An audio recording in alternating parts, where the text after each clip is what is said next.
dear students, hello and welcome to another video. I'm your English teacher Tanzeel Ahmad and you are watching my YouTube channel English Glow.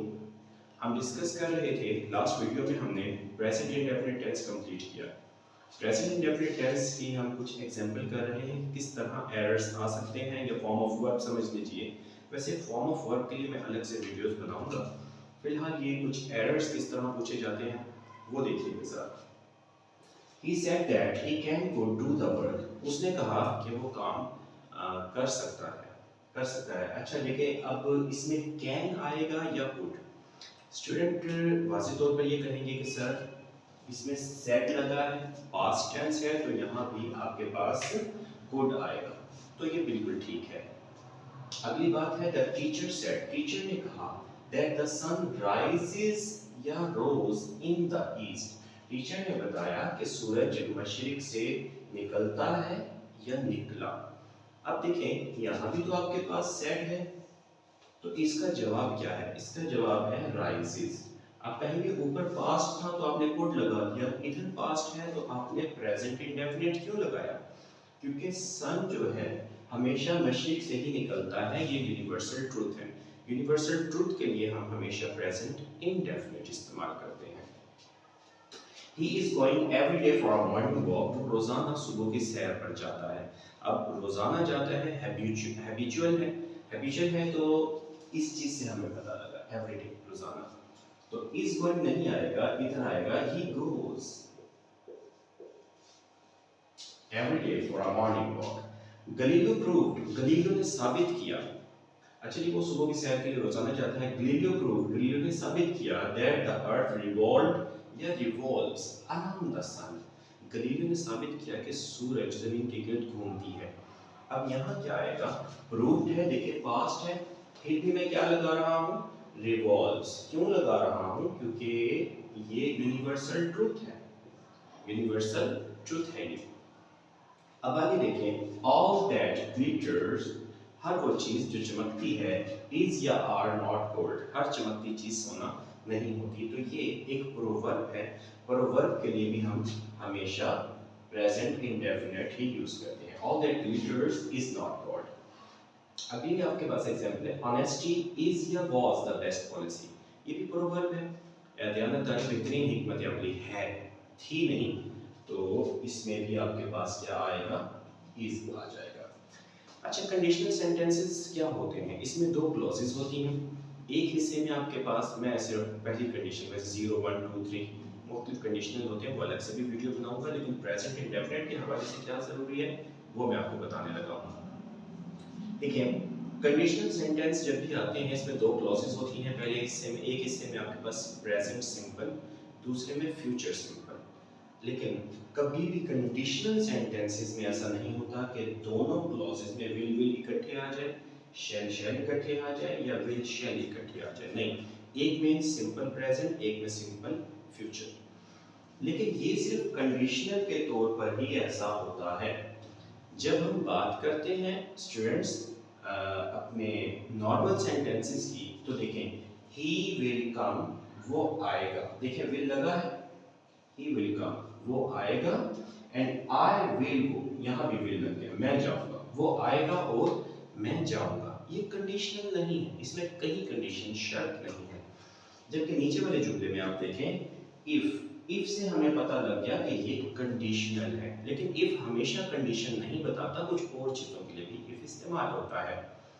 देखिए if he will comes, अगर वो आता है, I will go, तो मैं जाऊंगा, अगर वो आता है तो मैं जाऊंगा।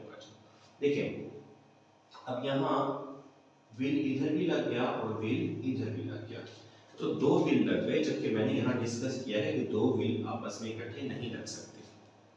तो कौन से वाला एक विल हमें हटाना होगा? वो विल होगा जो एक कंडीशनल वर्ड के साथ वाला होगा, तो ये विल हम हटा देंगे, ये विल हम हटा देंगे, ये क्रॉस कर देंगे।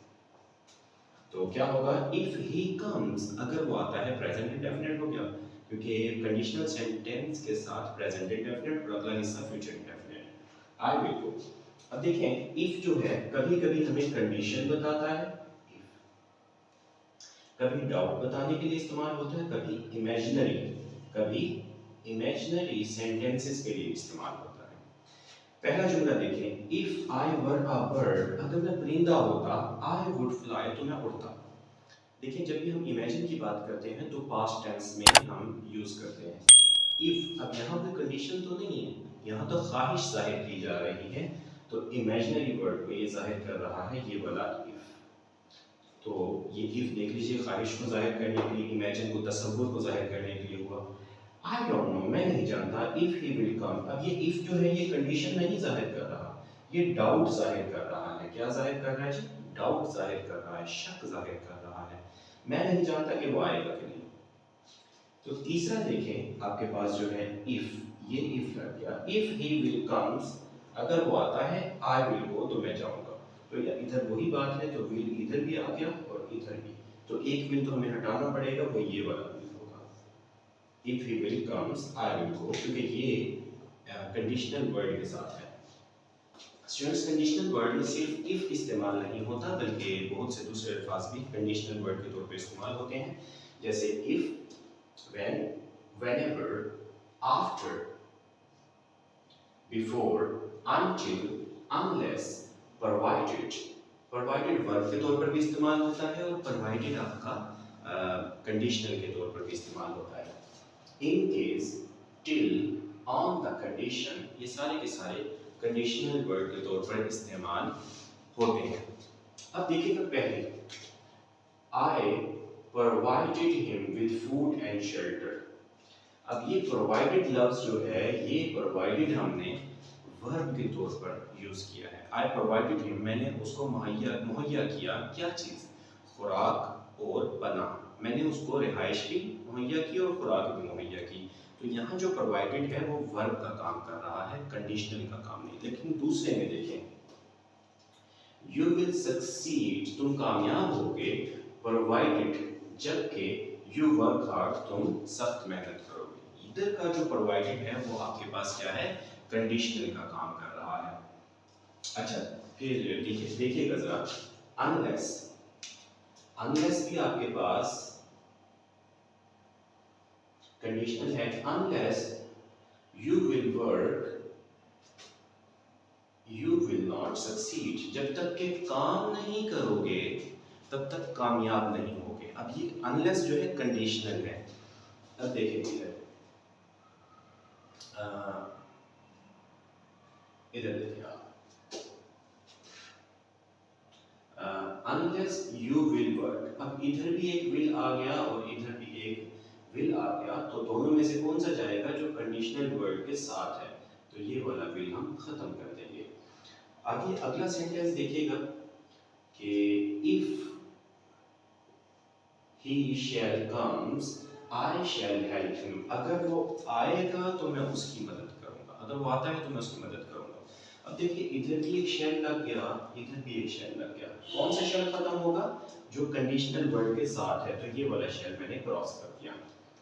आगे देखिएगा जरा डियर स्टूडेंट्स के वेट। अब वेट हियर, इधर इंतजार करो, क्या ये कंडीशनल है? आगे देखिएगा, वेट हियर, इधर इंतजार करो, टिल, अब टिल यहाँ मौजूद है, till I will come, till I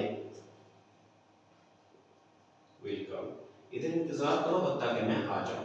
तो इधर देखें आप, टिल कंडीशनल है तो इसके साथ विल नहीं आएगा। अच्छा आगे क्या है? I will take an umbrella, मैं एक छतरी लूंगा, in case it will rains, अगर इन केस, ये देखें इन केस मैंने लिखा है, इन केस यहाँ मौजूद है, इन केस इट विल रेन। अब इन केस कंडीशनल है तो इसके साथ विल नहीं आएगा। आई विल, ये विल ठीक है, टेक एन अम्ब्रेला, मैं एक अम्ब्रेला लूंगा, in case it will rains, अब ये विल नहीं आएगा तो ओनली रेन्स आएगा, प्रेजेंट इंडेफिनिट। अच्छा एक एक्सरसाइज के तौर पर मैंने आपको एक सेंटेंस दिया है, इसको सही देखिए कैसे होगा। After the letter reached me I shall know the result, जब खत मेरे पास पहुंचेगा तब ही मुझे नतीजा पता लगेगा, रिजल्ट पता लगेगा। तो इनमें से तीन में से कौन सी ऑप्शन थी? कि रेड वाले में सही ऑप्शन कौन सी होगी? आफ्टर द लेटर, ये देखिए पहले आप नीचे से शुरू कर देते हैं। After the letter has reached, अब हैज रीच्ड का मतलब है कि लेटर पहुंच गया, लेटर पहुंच चुका, पहुंच नहीं चुका, भाई वो तो ये कह रहा है अगर लेटर पहुंचेगा तो ये तो वैसे ही गलत हो गया, क्योंकि यहाँ तो लेटर ही पहुंच चुका है ना, वो तो पहुंचने की इंतजार कर रहा है बेचारा। अभी तो देखिए आप दूसरे वाले में आफ्टर क्या है, एक कंडीशनल है, कंडीशनल के साथ विल नहीं आता, तो ये तो वैसे ही गलत हो गया। और ये सही है क्योंकि आफ्टर कंडीशनल है, कंडीशनल के साथ प्रेजेंट इंडेफिनिट एस से पता लग गया, तो ये भी गलत है। लास्ट वाले तीन गलत है, पहले वाला आपका सही है। डियर स्टूडेंट्स, उम्मीद है आपको वीडियोस पसंद आ रही होगी। अगर आपको वीडियोस पसंद आए तो चैनल को सब्सक्राइब करें, लाइक करें और दोस्तों के साथ शेयर करें। अल्लाह हाफिज़।